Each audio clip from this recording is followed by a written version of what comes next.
Letter 91, on the lesson to be drawn from the burning of Lyons. Our friend Liberalis is now downcast, for he has just heard of the fire which has wiped out the colony of Lyons. Such a calamity might upset anyone at all, not to speak of a man who dearly loves his country. But this incident has served to make him inquire about the strength of his own character, which he has trained, I suppose, just to meet situations that he thought might cause him fear.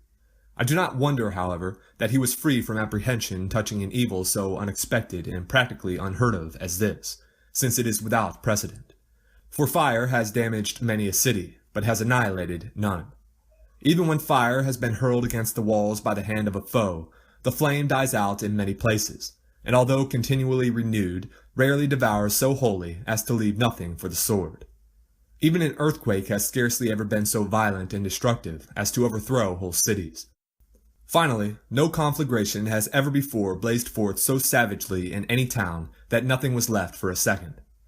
So many beautiful buildings, any single one of which would make a single town famous, were wrecked in one night. In time of such deep peace, an event has taken place worse than men can possibly fear even in time of war. Who can believe it? When weapons are everywhere at rest, and when peace prevails throughout the world, Lyons, the pride of Gaul, is missing. Fortune has usually allowed all men, when she has assailed them collectively, to have a foreboding of that which they were destined to suffer.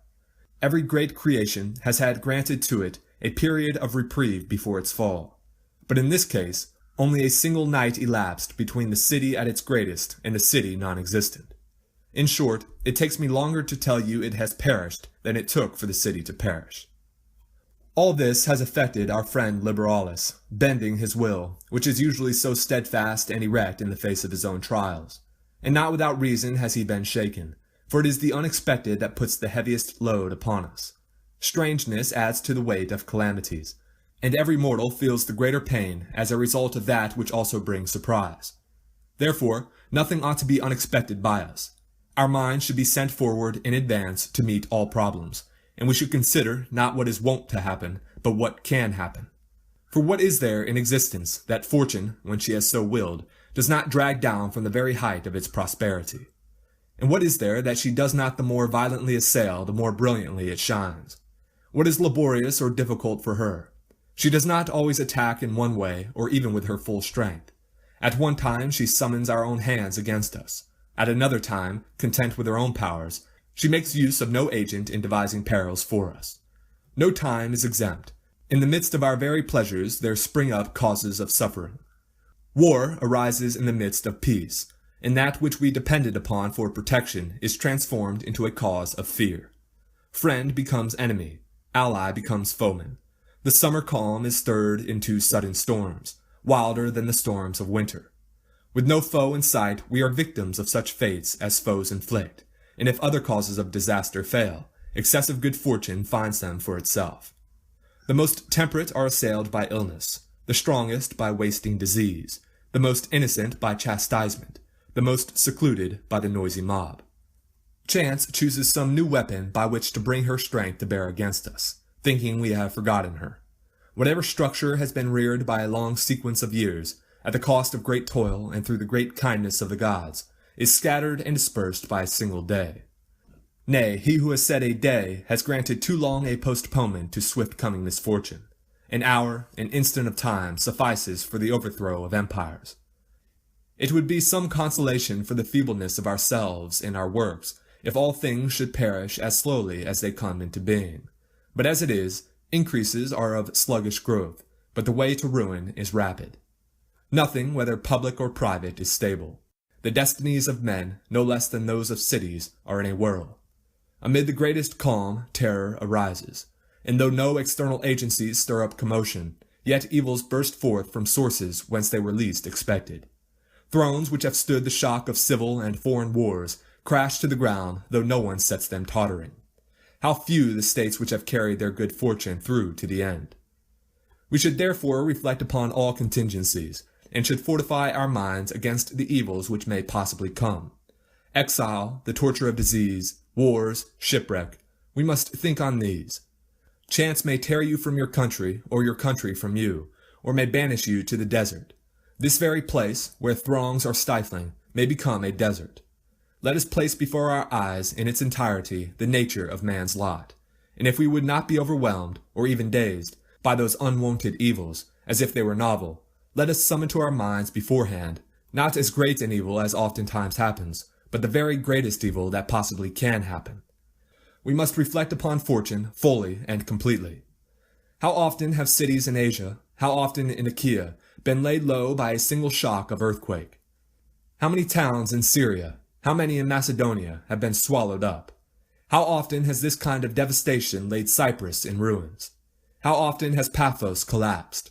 Not infrequently are tidings brought to us of the utter destruction of entire cities. Yet how small a part of the world are we, to whom such tidings often come. Let us rise, therefore, to confront the operations of fortune, and whatever happens, let us have the assurance that it is not so great as rumor advertises it to be. A rich city has been laid in ashes, the jewel of the provinces, counted as one of them and yet not included with them.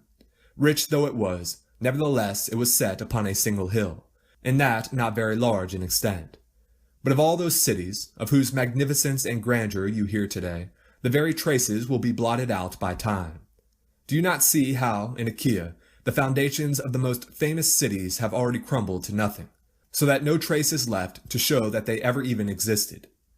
Not only does that which has been made with hands totter to the ground, not only is that which has been set in place by man's art and man's efforts overthrown by the passing days, nay, the peaks of mountains dissolve, whole tracts have settled, and places which once stood far from the sight of the sea are now covered by the waves. The mighty power of fires has eaten away the hills through whose sides they used to glow, and has leveled to the ground peaks which were once most lofty, the sailor's solace and his beacon. The works of nature herself are harassed, hence we ought to bear with untroubled minds the destruction of cities. They stand but to fall. This doom awaits them, one and all.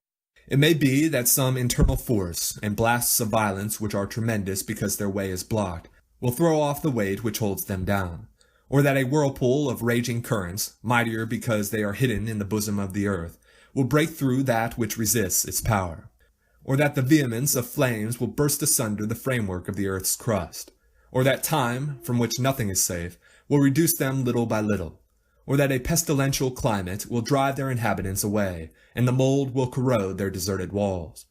It would be tedious to recount all the ways by which fate may come, but this one thing I know.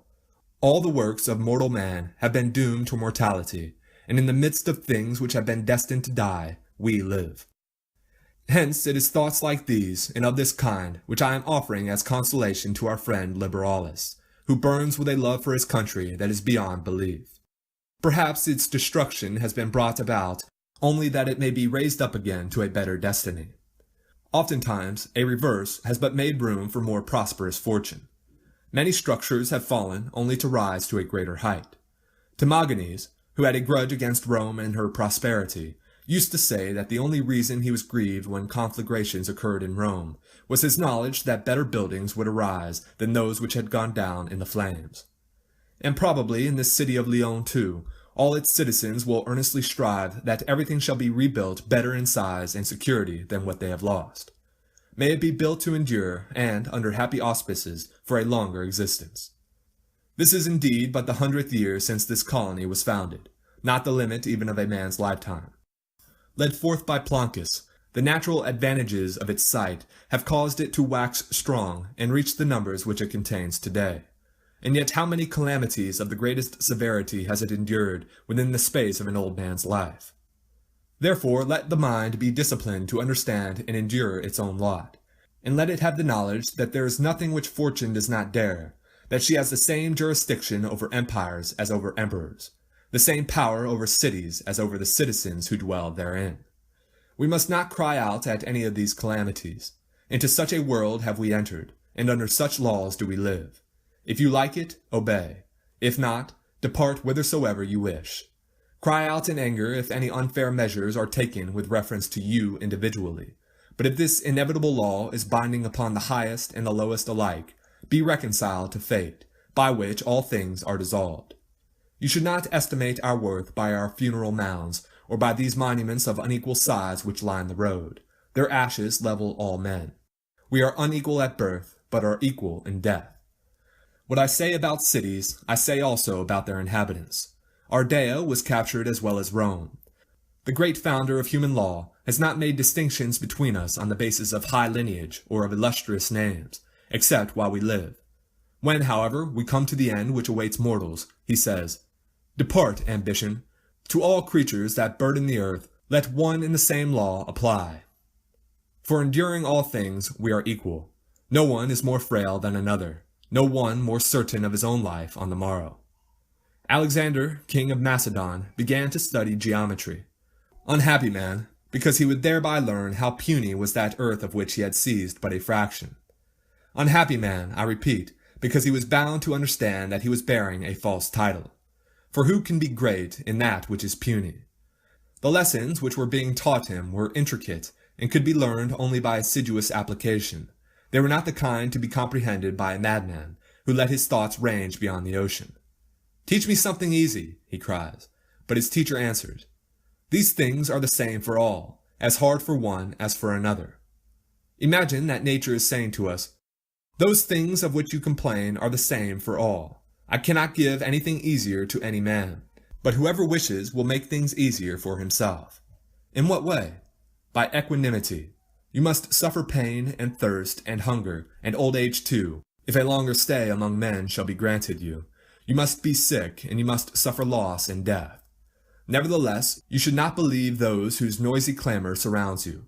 None of these things is an evil. None is beyond your power to bear, or is burdensome. It is only by common opinion that there is anything formidable in them. Your fearing death is therefore like your fear of gossip. But what is more foolish than a man afraid of words? Our friend Demetrius is wont to put it cleverly when he says, "For me, the talk of ignorant men is like the rumblings which issue from the belly. For," he adds, "what difference does it make to me whether such rumblings come from above or from below?" What madness it is to be afraid of disrepute in the judgment of the disreputable. Just as you have had no cause for shrinking in terror from the talk of men, so you have no cause now to shrink from these things, which you would never fear had not their talk forced fear upon you. Does it do any harm to a good man to be besmirched by unjust gossip? Then let not this sort of thing damage death either in our estimation. Death also is in bad odor. But no one of those who malign death has made trial of it. Meanwhile, it is foolhardy to condemn that of which you are ignorant. This one thing, however, you do know, that death is helpful to many, that it sets many free from tortures, want, ailments, sufferings, and weariness. We are in the power of nothing when once we have death in our own power. Farewell.